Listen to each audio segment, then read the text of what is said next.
Tension maximale sur le plateau de BFM TV.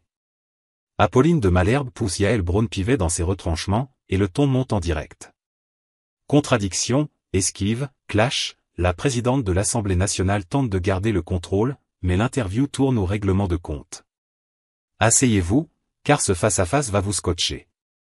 Je propose qu'on arrête là parce que vous êtes beaucoup sur la défensive et c'est très difficile du coup de vous interroger, Yaël Braun-Pivet. Honnêtement, écoutez, moi je suis très surprise. Je comprends que ce matin ce soit compliqué et difficile, mais si on ne peut pas vous interroger sur les territoires, par exemple, sur la différence entre le monde rural, les villes. Malherbe, en fait, c'est mes réponses qui vous conviennent pas, et ça, c'est très problématique.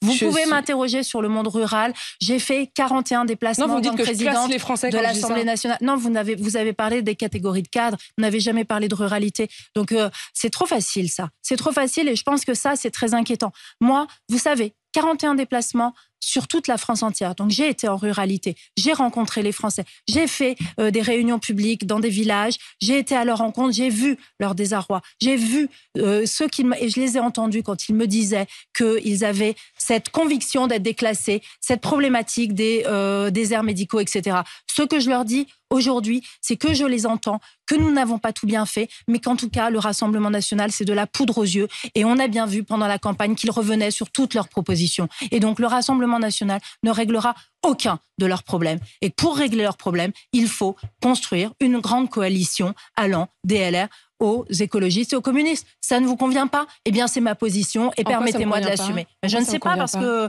vous considérez que ce dialogue est vain et que cette interview n'est pas intéressante. Je suis désolée. J'ai absolument pas dit ça. J'ai dit que quand je vous pose des questions m'appuyant sur les analyses d'Ipsos, d'Elab ou de Jérôme Fourquet, vous me dites que je classe les Français. Je trouve ça extrêmement insultant et je me permets de le dire. Face aux questions d'Apolline, Yaël Braun-Pivet n'a pas su convaincre.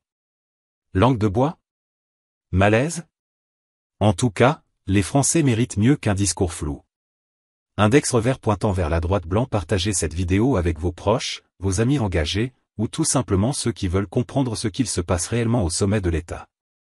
Bulle, réagissez en commentaire. Qui, selon vous, a gagné cet échange? Signe pouce vers le haut et surtout, likez la vidéo pour que ce genre de moment ne reste pas ignoré. Parce que la vérité se joue souvent en direct.